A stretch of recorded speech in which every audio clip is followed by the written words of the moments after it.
पूरे स्टेशन के rail track का मैनेजमेंट कैसे होता है।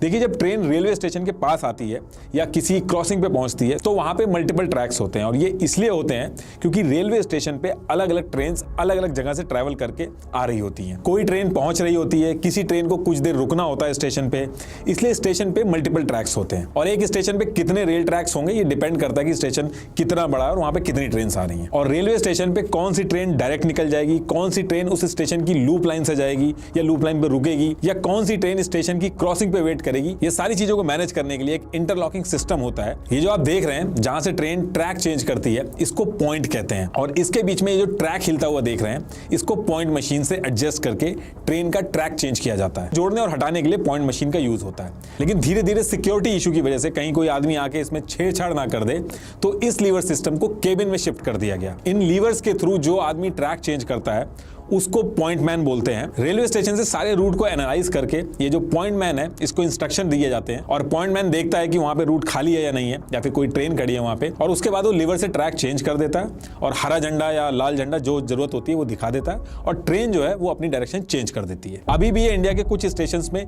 यूज होता है। करीब 100 ऐसे स्टेशन हैं इंडिया के अंदर जहां पे ये पुराना मेथड यूज होता है, लेकिन बाकी सब जगह पे इसको रिप्लेस कर दिया गया है और उसकी जगह पे इलेक्ट्रॉनिक इंटरलॉकिंग सिस्टम यूज होता है। इलेक्ट्रॉनिक इंटरलॉकिंग सिस्टम का भी सेम काम है। यह सिस्टम ट्रेन किस डायरेक्शन में जाएगी इसको मैनेज करता है। इलेक्ट्रॉनिक इंटरलॉकिंग सिस्टम में 3 चीजें होती हैं जो ट्रेन के रूट पे डिसीजन लेती हैं। पहला होता है ट्रैक सर्किट, दूसरा होता है पॉइंट स्विच और तीसरा होता है सिग्नल। पहले जैसे पॉइंट मैन मैनुअली देखता था कि ट्रैक खाली है कि नहीं, उसकी जगह पे अब आ गया ट्रैक सर्किट। ये रेलवे ट्रैक के बीच में लग जाता है थोड़ी थोड़ी दूर पे और इसका काम ये बताना होता है कि ट्रैक खाली है कि नहीं। बेसिकली ये जो ट्रेन के पहिए होते हैं उनके एक्सल गिन के बता देता है कि कितने पहिए उस ट्रैक से पास हुए हैं और इससे ये पता चल जाता है कि ट्रैक के ऊपर ट्रेन है या फिर चली गई है। पॉइंट स्विच से सब कंफर्म करके लोकोमोटिव पायलट ट्रेन के ड्राइवर को बता देता है कि लूप लाइन जब आएगी तो ट्रैक चेंज करना है या फिर नहीं करना है या फिर सीधे ट्रैक पे चले जाना है। अच्छा, आपने ट्रेन के आसपास या फिर रेलवे ट्रैक के आसपास सिग्नल जरूर देखे होंगे, लेकिन जब रेलवे स्टेशन स्टार्ट होने वाला होता है